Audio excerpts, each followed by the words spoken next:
Alors, Avant-dernière présentation. nous donnons donc la parole au professeur Frida de Tunis à propos de la cas clinique gros faux anévrisme compliquant une intervention de Bentall.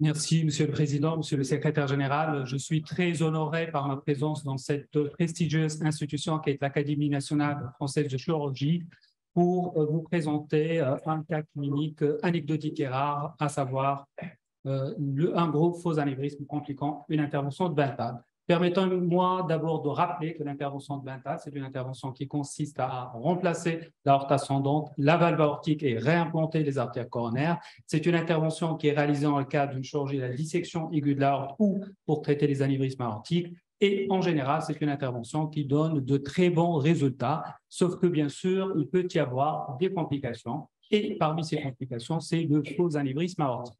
Ce faux anévrisme aortique est observé dans pratiquement 6% des cas. En général, il peut être secondaire soit par une déhiscence au niveau de l'anastomose distale, donc entre le tube et l'aorte, ou parfois du fait d'un défaut au niveau de la réimplantation, particulièrement de la coronaire droite dans le tube aortique. C'est un challenge et je pense que mes amis chirurgiens ainsi que les célèbres académiciens ici présents ne vont pas me contredire sur la gravité de cette affection. En effet, la mortalité dans la littérature varie de 29 à 46% et elle peut être secondaire soit à un problème hémorragique ou aussi suite à la présence d'un accident vasculaire cérébral. Le cas clinique que nous rapportons, c'est un homme âgé de 60 ans que j'avais opéré en 2008 pour une dissection de l'aorte et à l'époque, j'avais réalisé une intervention de Bentall. Donc ça, c'est le scanner initial avec la dissection de l'aorte ascendante, la vue opératoire, l'intervention de Bentall, avec des suites opératoires tout à fait simples. Le patient a été mis pourtant à J7 post-opératoire, malheureusement perdu de vue. Il revient 14 ans après et à l'examen, on trouve, comme vous le voyez, cette masse battante sus-claviculaire. Et par ailleurs, le patient se portait bien, il n'avait aucune autre plainte. On fait le scanner et au niveau du scanner, on découvre la présence d'un énorme faux anévrisme à partir de l'aorte et vous voyez que ça remonte très en haut au niveau de la région cervicale. Et aussi, ce qui est important, c'est la proximité de cet anévrisme par rapport à la partie postérieure du sternum, ce qui rend toute la gravité de cette affection.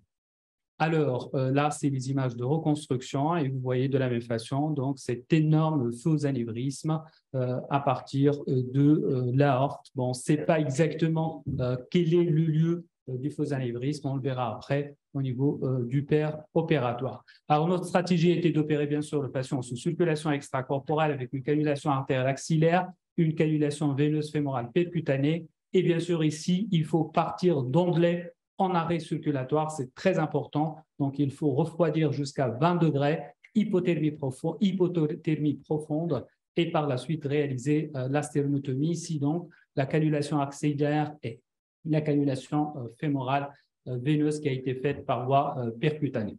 Alors, au niveau donc de l'intervention, la vidéo, ça a marché tout à l'heure. Circulaire pour la réalisation de la sténotomie et par la suite donc on fait l'arrêt circulatoire, on va rentrer dedans, ça c'est obligatoire et donc là il faut les systèmes de récupération et là on va trouver cette poche anévrismale qui colle à la partie postérieure du sternum, on va enlever le caillot, libérer de proche en proche pour retrouver, vous voyez ici l'ancienne prothèse. Et justement, il y avait une déhiscence au niveau de l'anastomose distale. Donc ça, c'est l'ancienne prothèse. Et puis, on fait la libération au niveau de l'aorte horizontale. On remet le clan. Et à ce moment-là, donc, on va de nouveau repartir en CEC et commencer le réchauffement. Et puis, donc, on va commencer à faire la réparation. Et là, ça a consisté à prendre un nouveau tube en Dacron. On réalise en premier l'anastomeuse distale entre la prothèse et l'aorte.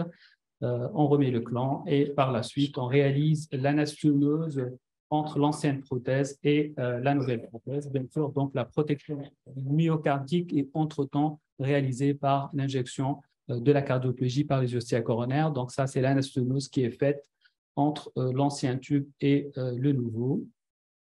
Déclampage après avoir réalisé les purges. Et bien sûr, donc c'est une intervention qui a été un peu longue.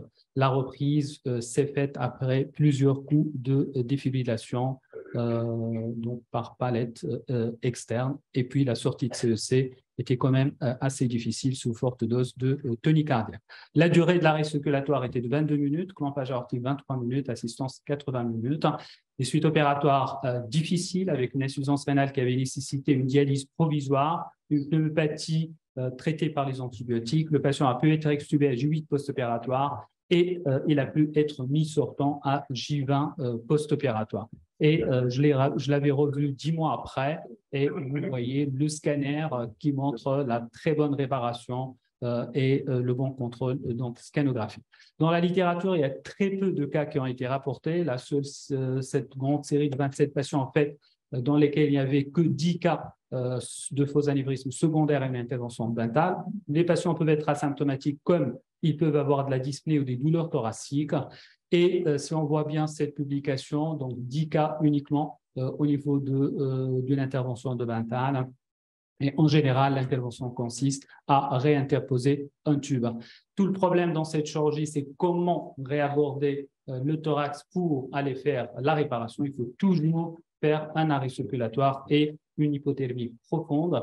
Et on peut être amené soit à refaire l'intervention dentale ou tout simplement interposer un tube en Dacron. Le problème, c'est lorsque ce faux anévrisme est infecté. Et là, c'est une publication qui avait présenté un cas d'infection de faux anévrismes et dans ce cas-là, on est amené à faire ce qu'on appelle le dental biologique, donc utiliser plutôt une bioprothèse qu'une prothèse mécanique.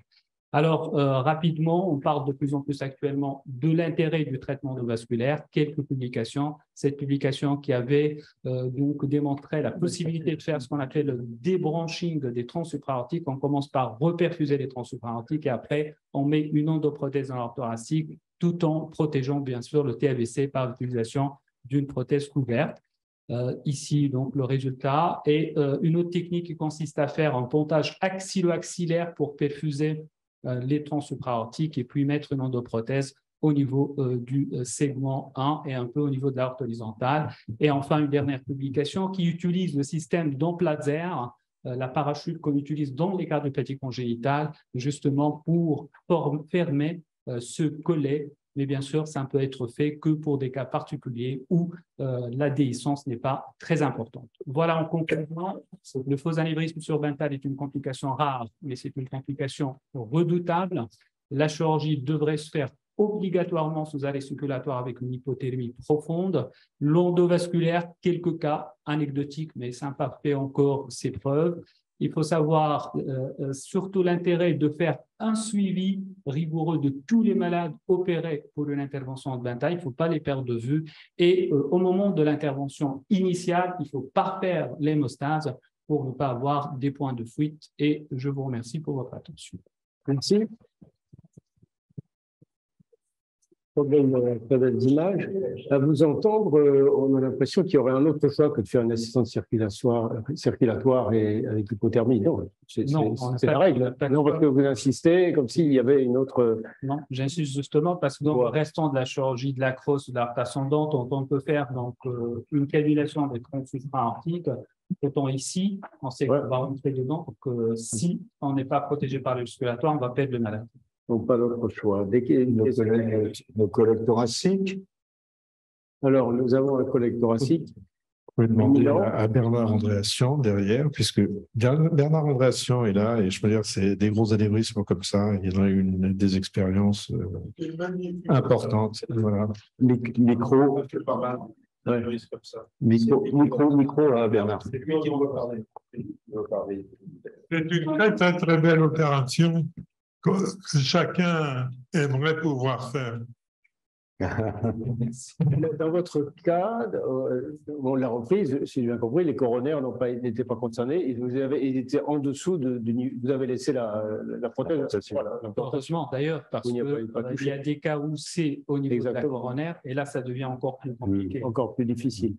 Dans les techniques endovasculaires, je n'ai peut-être pas bien compris comment vous gériez justement les troncs. Alors, il faut faire ce qu'on appelle le débranching, c'est-à-dire en premier, on commence à reperfuser les carotides, les sous-clavières par des montages extra-anatomiques pour pouvoir après couvrir l'aorte horizontale. C'est comme on le fait dans le cas du traitement de la crosse. Et ça, c'est des cas vraiment, j'ai trouvé 2 ou 3 cas dans la littérature, c'est pas encore tout à fait.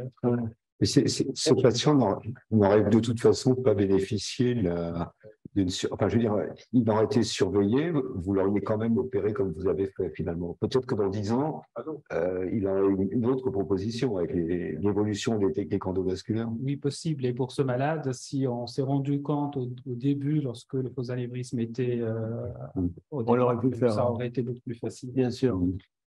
Mais juste pour dire l'explication, c'est qu'on part du tronc supra-aortique plus postérieur et on fait un pontage qui remet en circulation jusqu'au tronc artériel brachiocéphalique, qui fait qu'on a une très grande longueur d'aorte thoracique pour pouvoir mettre une prothèse sans avoir à couvrir les carotides ou à couvrir l'ensemble. Voilà, on fait un shunt préventif avec un shunt.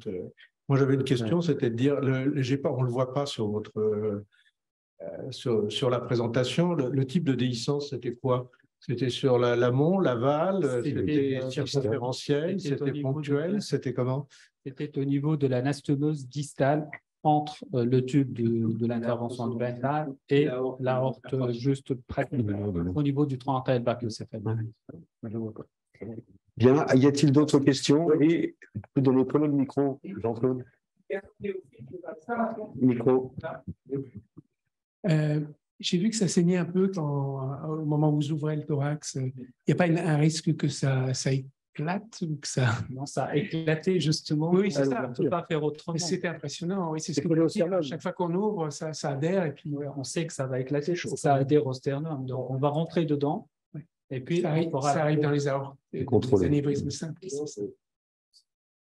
Son aorte ne circule pas. Oui, heureusement.